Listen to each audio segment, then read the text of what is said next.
Você sabia que um relatório da OMS, Organização Mundial de Saúde, mostra que uma criança menor de 15 anos morre a cada 5 segundos?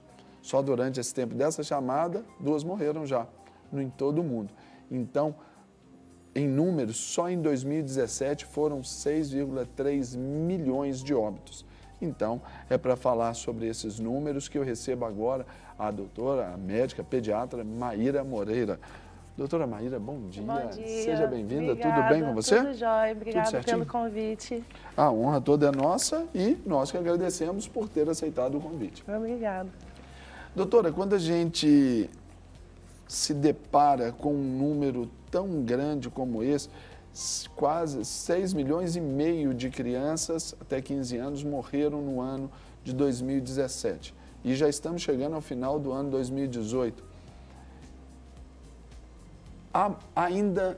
Há muito que se fazer ainda para os cuidados, porque muitas destas mortes poderiam ser melhor trabalhadas, evitadas até, não é verdade? Com certeza. Esses dados são da Organização Mundial de Saúde, do ano de 2017, né? Onde falam que 6,3 milhões de crianças morrem por ano. Dentre esses 6,3 milhões, 5,4, ou seja, 80% são menores de 5 anos de idade. Várias causas ocorrem para que esse número seja tão alarmante, em sua maioria em recém-nascidos, né? Esses recém-nascidos, esses dados são, o número é grande por conta da África subsaariana, né? Um país onde você tem pouco saneamento básico, pouca infraestrutura, um país subdesenvolvido, né? Então, por isso que os números são tão alarmantes. Já os outros 20% são crianças e adolescentes até 15 anos de idade, que têm algumas causas como afogamento e acidentes de trânsito. Então, assim, o maior número mesmo são dos recém-nascidos, né? Alguns por complicações durante o parto, quadros de pneumonia, malária, que é uma doença infecciosa aguda causada por um mosquito que tem muito lá na África, né? Então, para a gente exemplificar bem, ilustrar para o nosso telespectador, vamos falar sobre elas de uma forma mais específica. Por exemplo, a primeira aí que a gente pode colocar, que são essas complicações durante o parto. Conta para a gente e até se tiver algum número para nos falar sobre isso. Tá. Durante o parto, os bebês podem sofrer algumas complicações, como o sofrimento fetal, que é a falta de oxigenação, infecções intraparto e pós-parto, que a gente tem os quadros de sepse neonatal, que é conhecido também como infecção generalizada. Tem também por bactérias que vivem na pele da mãe, né? A gente tem uma das causas, a clamídia, que está nessa transmissão vaginal. E também a gente vai ter, como outras causas, a atonia uterina, que é uma até das principais causas de morte materna, onde o útero ele não contrai e a mãe começa a sangrar muitas vezes, né? E pode levar até a morte.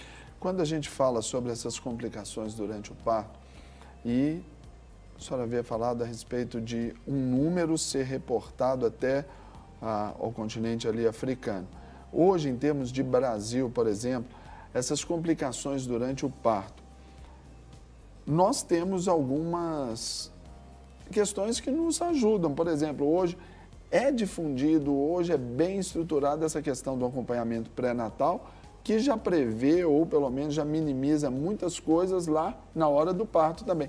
Isso ajuda também em termos de diminuição desse índice, não é? Com certeza, o pré-natal já é um programa muito importante, onde as mães passam por acompanhamento ginecológico e pediátrico, onde é acompanhado todo o desenvolvimento da gestação, onde são colhidos exames para ver sorologias, possíveis infecções bacterianas, por exemplo, infecções do trato urinário, onde você pode tratar, evitando com que essas infecções acarretem alguma complicação para os bebês. Hoje, graças a Deus, a gente tem programas de assistência que a gente pode fazer e salvar um bebê no pós-parto, como reanimação neonatal. Se ele tiver algum sofrimento, a gente tem manobras de ressuscitação dos bebês. E uma das coisas até, se a gente vê, é a questão de, por exemplo, eu fiz a especialização no hospital aqui em Belo Horizonte, onde eu pude fazer essa especialização com uma moçambicana.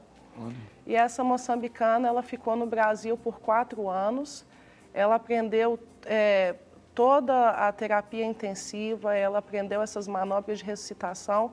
Hoje, juntamente com uma pediatra aqui de Belo Horizonte, renomada, ela está levando isso para a África, né? Então, assim, na África a gente sabe que muitos partos são feitos ainda por parteiras, né? Longe de hospitais, né? Sem assistência. Então, elas estão treinando essas parteiras, elas estão treinando enfermeiras, médicas na África para que possa diminuir esse número, como vem acontecendo no nosso país, graças a Deus, né? Muito bom, é bom saber que tem essas boas notícias, né? A próxima causa aí de mortes aí de crianças até 15 anos é a pneumonia? Sim, a gente vê hoje muitos quadros de pneumonia, né? Essas pneumonias podem ser bacterianas ou virais. A gente vê que muitas são causadas por falta, às vezes, de saneamento básico, uma falta de alimentação adequada, né? Muitas crianças têm uma imunidade mais baixa, ficam mais acometidas a infecções. E a gente tem quadros de pneumonia graves, né? Que podem ser fatais, se não tratadas. E agora, pasmem vocês aí de casa, uma outra causa comum de mortes de crianças até os 15 anos de idade é a própria diarreia. Sim. A diarreia é um quadro assim, que pode levar à desidratação, né? Assim como a pneumonia, você tem diarreias bacterianas e virais.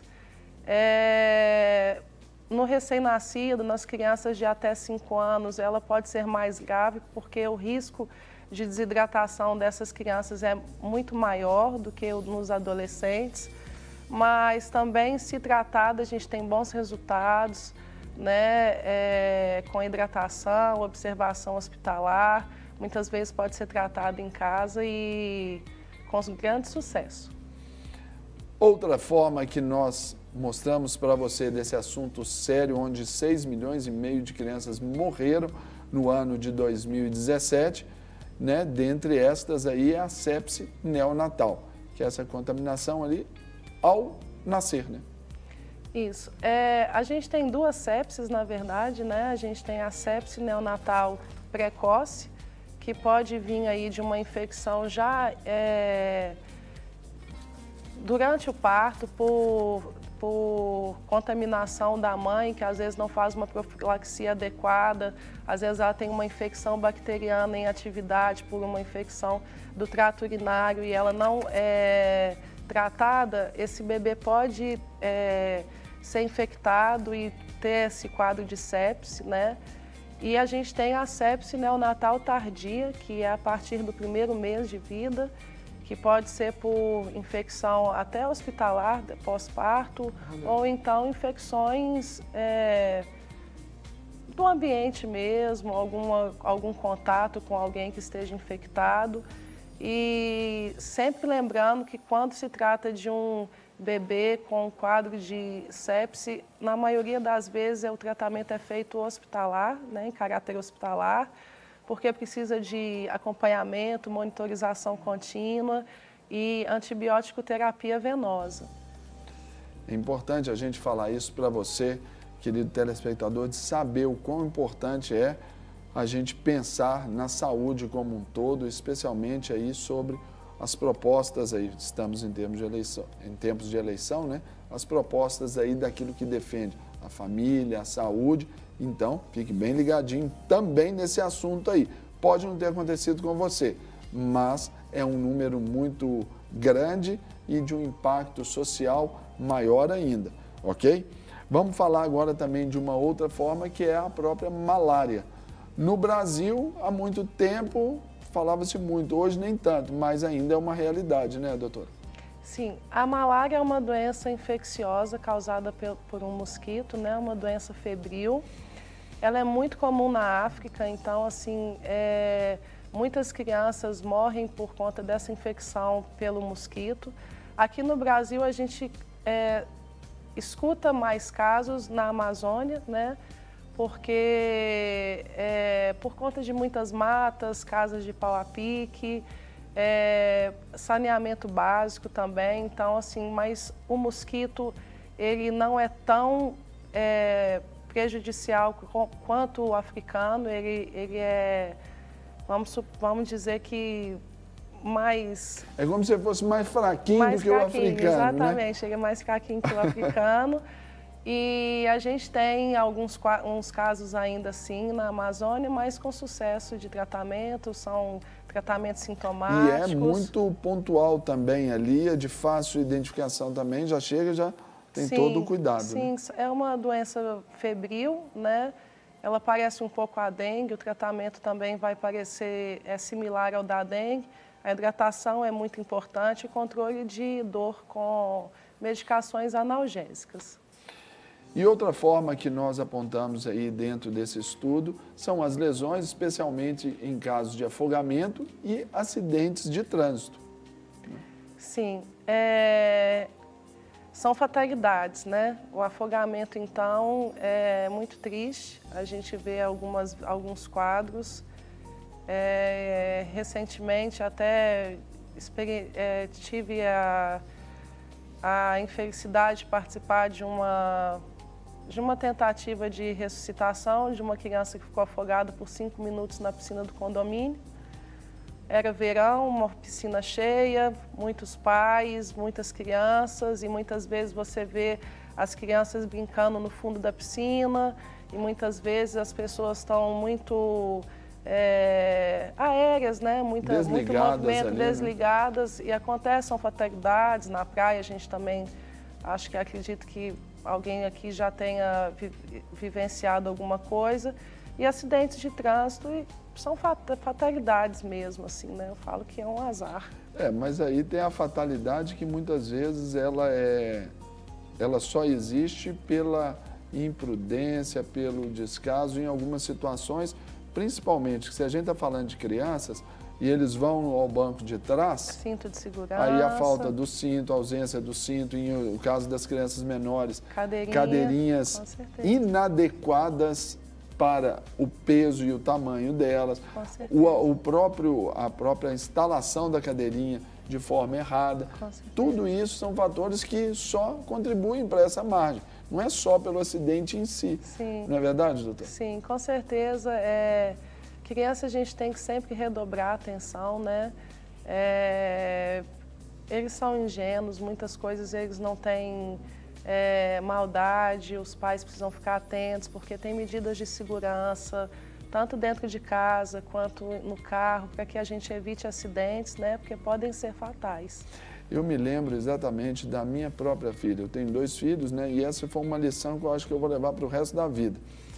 Meu filho, quando eu o coloquei na natação, ele tinha ali de 3 para 4 anos de idade. E a minha filha com 1 ano de idade.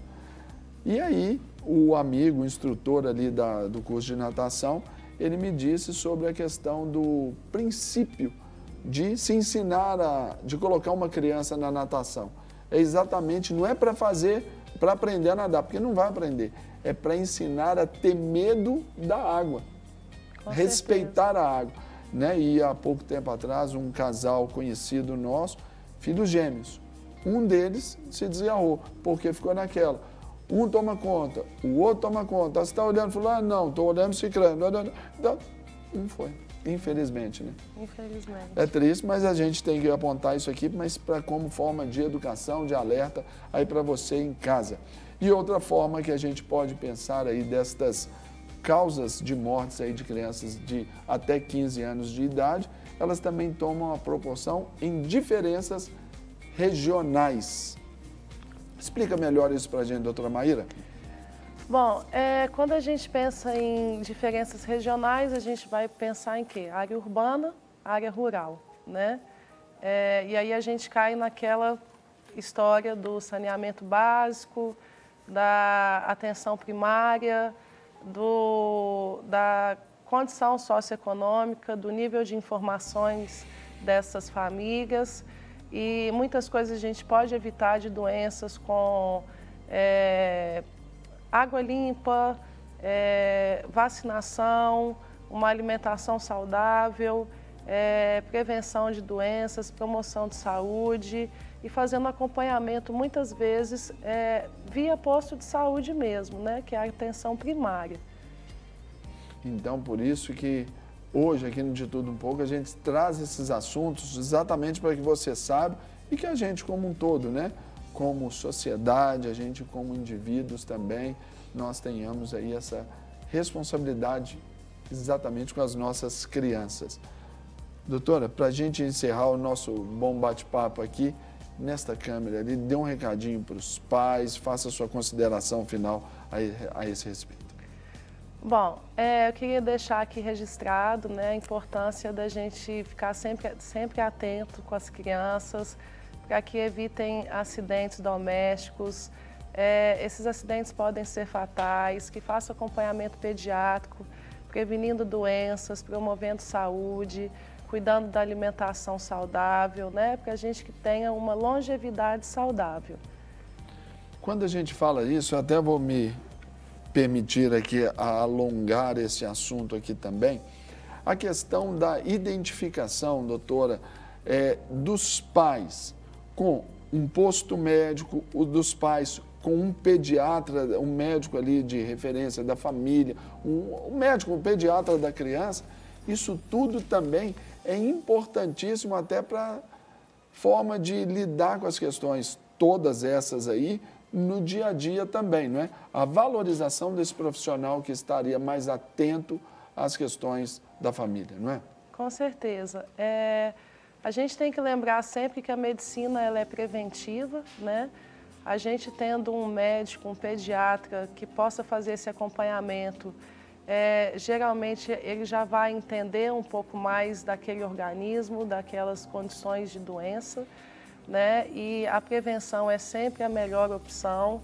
A gente fazendo esse acompanhamento também em caráter ambulatorial ou no posto de saúde, a gente vai estar desafogando um pouco o atendimento do serviço de urgência, né?